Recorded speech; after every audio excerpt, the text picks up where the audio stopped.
isang batang mahilig sa pagluluto at paggawa ng mga likha.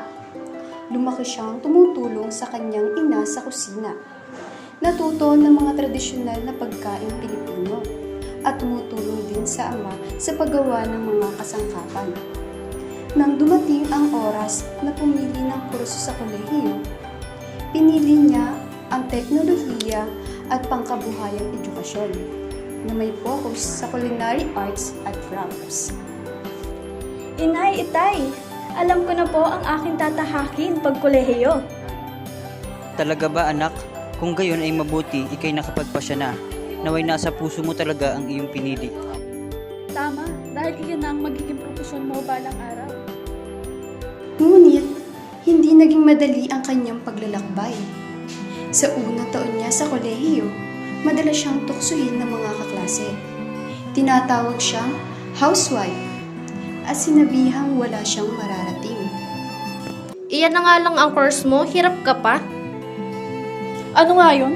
Home economy? Yan ang bagay sa mga tulad mo, Maya. Mataba na nga, parang hindi pa pinag-isipan ng kurso. Kailangan mo pa talagang mag-enroll? Natututunan naman yan sa bahay eh. Ano ba? Tama na nga. Isang araw, napansin ng guro niya si Miss Santos na tila nahihirapan siya. Ibinahagi ni Maya ang kanyang nararamdaman at binigyan siya ng payo ni Miss Santos.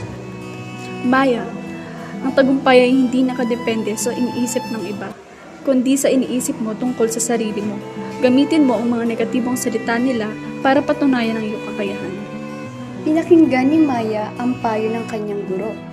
Nagpursige siya sa kanyang pag-aaral at mga proyekto. Sumali siya sa mga paligsahan sa pagluluto at nanalo.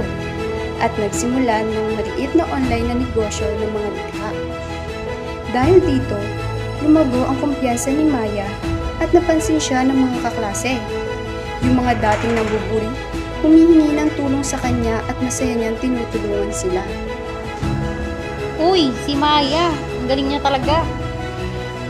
Masarap pang magluto, di ba?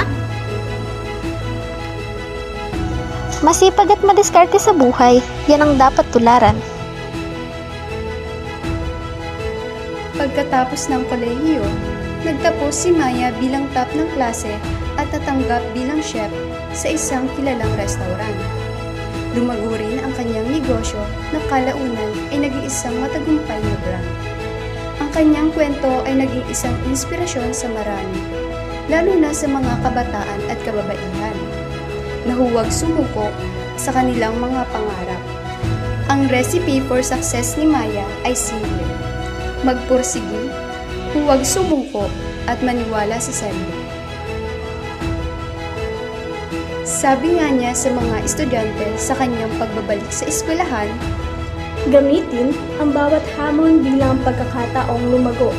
Ang tagumpay ay hindi lang tungkol sa mga naabot na layunin, kundi sa kung anong klaseng tao ang nagiging kayo habang tinatahak ito.